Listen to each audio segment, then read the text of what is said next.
Erik ten Hag memulai kampanye Eropa mereka setelah jeda internasional dengan perjalanan menghadapi Bayern Munich. Manchester United telah mendaftarkan skuad 25 pemain mereka untuk Liga Champions, tetapi ada beberapa pemain yang absen.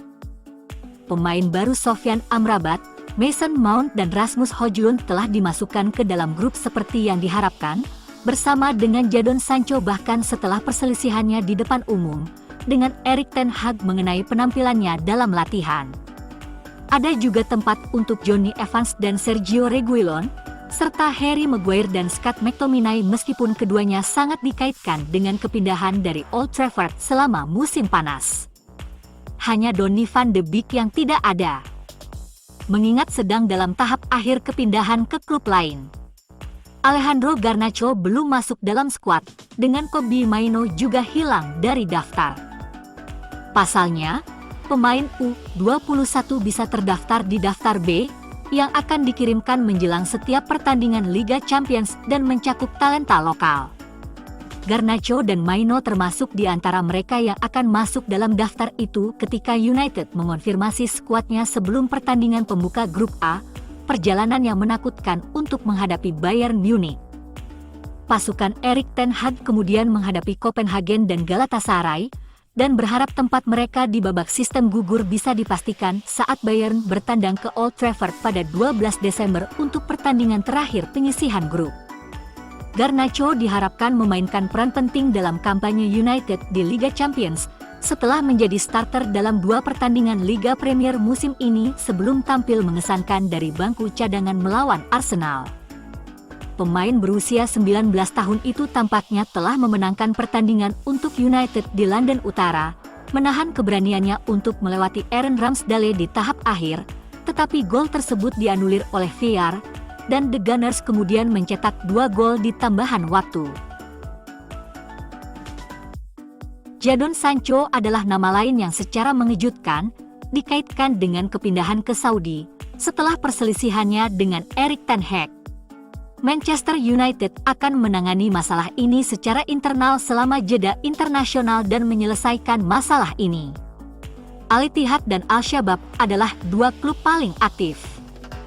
Keduanya telah dikaitkan dengan Sancho, namun para pembuat kesepakatan enggan melakukan hal tersebut. Sancho ingin memperjuangkan tempatnya di Manchester United dan hanya tawaran besar, lebih dari 75 juta pound, yang mungkin bisa mengubah hal itu di mata Manchester United. Fabrizio Romano mengklaim Tottenham Hotspur dan Aston Villa mendiskusikan Sancho musim panas ini, dan Chelsea mempertimbangkannya sebelum mengontrak Cole Palmer dari Manchester City. Bahkan pejabat klub sudah menyampaikan pada Sancho tentang minat Chelsea. Ini yang disinyalir membuat Sancho tidak serius berlatih. Kegagalan pindah ke Chelsea membuatnya malu dan kecewa. Namun Manchester United tidak pernah putus asa untuk menjualnya. Sancho mungkin akan kembali berlatih dengan tujuan untuk membuktikan diri dan itu bisa menguntungkan semua pihak. Sementara itu, Antony dapat dikeluarkan dari skuad di tengah tuduhan yang dilontarkan kepadanya oleh mantan kekasihnya, Gabriela Cavallin. Kemarin, Federasi Sepak Bola Brasil mengonfirmasi bahwa bintang United itu tidak akan bermain bersama Seleção. Polisi Greater Manchester mengeluarkan pernyataan yang mengonfirmasi bahwa mereka sedang menyelidiki tuduhan tersebut setelah menerima keluhan dari Cavallin mengenai Antony. UAL melaporkan bahwa ada kemungkinan pemain berusia 23 tahun itu bisa dikeluarkan dari skuad Erik ten Hag dengan cara yang mirip dengan Mason Greenwood. Manchester United sedang mempertimbangkan untuk mencoret pemain sayap Brasil berusia 23 tahun, Antony, dari skuad mereka. Pemain berusia 23 tahun itu tidak merasa mudah di Inggris dan jika akhirnya mendapat skorsing, segalanya akan segera berubah menjadi buruk. Bek Phil Jones meninggalkan Manchester United setelah kontraknya berakhir musim panas ini. Setelah menghabiskan 12 tahun di Old Trafford, Phil Jones telah mengamati sejumlah sesi akademi Manchester United selama beberapa minggu terakhir.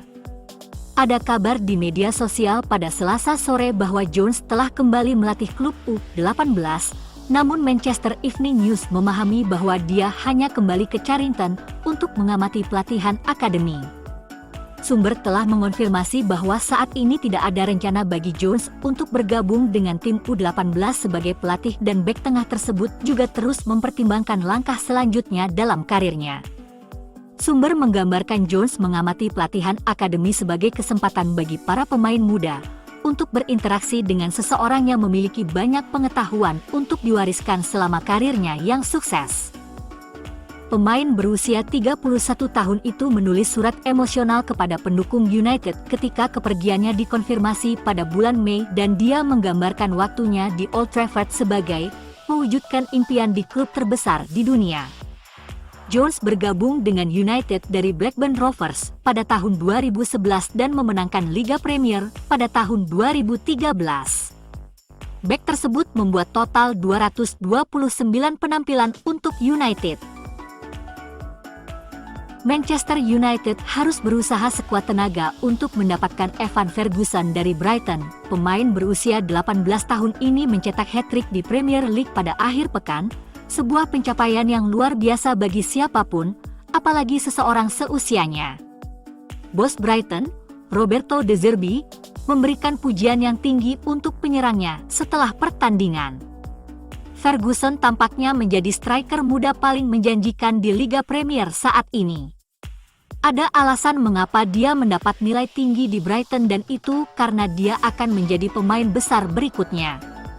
Jika ada yang mengingatkan kita pada Ferguson, itu adalah Wayne Rooney muda. Bisa masuk ke Premier League, yang bisa dibilang liga terbaik di dunia. Dan mencetak hat-trick di usia 18 tahun adalah suatu hal yang luar biasa. Di bawah bimbingan dan manajemen elit Brighton, dia akan menjadi lebih baik dan lebih baik lagi, yang merupakan prospek yang menakutkan. Dilaporkan bahwa Ferguson adalah penggemar Manchester United yang mengidolakan Wayne Rooney. Ini akan benar-benar sempurna dan mengikuti arah yang kita tuju. Kita baru saja melihat Sofyan Amrabat berusaha keras untuk pindah ke United di tengah minat dari klub lain. Dengan koneksi yang sudah terjalin, dapatkah kita membujuk penyerang Brighton tersebut untuk melakukan hal yang sama? Rasmus Højlund belum pernah bermain sepak bola untuk kami, tapi dia tampil sangat bagus melawan Arsenal. Namun demikian, tanpa adanya striker cadangan, United harus mencari seseorang dan sudah jelas bahwa Ferguson terlihat seperti pemain besar berikutnya. Dia dan Højlund keduanya akan menjadi proyek yang dapat dipelihara dan dipertahankan oleh United selama bertahun-tahun yang akan datang. Harganya cukup mahal, tapi untung dia terlihat berbakat. Harga saham Manchester United telah anjlok lebih dari 18% di Bursa Efek New York pada hari Selasa, penurunan terbesar dalam satu hari sejak klub tersebut go public pada tahun 2012. Saham Manchester United ditutup pada $19,35, yang menyebabkan nilai klub berkurang sebesar 500 juta pound berkat penurunan mengejutkan hanya dalam satu hari, lapor The Times. Hari mimpi buruk bagi klub tampaknya datang setelah muncul laporan bahwa keluarga Glazer telah berubah pikiran dan kini tidak berniat menjual Manchester United hingga tahun 2025. Setan Merah telah disiapkan untuk dijual pada bulan November dan ada tawaran dari Sheikh Jassim dan Sir Jim Ratcliffe, namun keduanya ditolak. Tidak ada pihak yang siap untuk melampaui angka sekitar 6 miliar pound, angka yang jauh di bawah harga yang diminta oleh keluarga Glazer sebesar 10 miliar pound. Laporan yang muncul menunjukkan bahwa keluarga Glazer merasa mereka akan memiliki peluang lebih besar untuk mencapai harga yang diminta pada tahun 2025 dan akan menarik klub tersebut dari pasar sampai saat itu tiba. Legenda United, Gary Neville, menampik anggapan tersebut dan mengatakan kepada Sky Sports dia tidak percaya itu benar. Neville berpikir itu bagian dari permainan, bahwa mereka telah memanipulasi cerita dalam waktu yang cukup lama. Setiap orang yang memiliki sedikit pengetahuan tentang situasi keuangan di klub mengatakan keadaannya menyedihkan. Mereka terus menganggap FFP, Financial Fair Play. Mereka terus mengatakan bahwa mereka tidak bisa mendatangkan pemain dan hal-hal seperti itu. Gary Neville masih yakin keluarga Glazer berharap bisa menjual Manchester United, dan pada dasarnya mereka mencoba untuk menaikkan harga, yang merupakan taktik negosiasi klasik bagi banyak orang. Mereka tidak terburu-buru, mereka adalah pebisnis yang berpengetahuan luas dan tahu bahwa semakin lama mereka memperpanjang proses ini, mereka mungkin mendapat 1 atau 2 pound ekstra dari proses ini. Setan Merah telah resmi mengumumkan penandatanganan Sofyan Amrabat dan mengungkapkan bahwa ia akan mengenakan nomor punggung 4. Seragam tersebut sebelumnya dikenakan oleh Steve Bruce, Juan Sebastian Veron, Owen Hargreaves, dan Phil Jones, yang hengkang setelah kontraknya berakhir musim panas ini.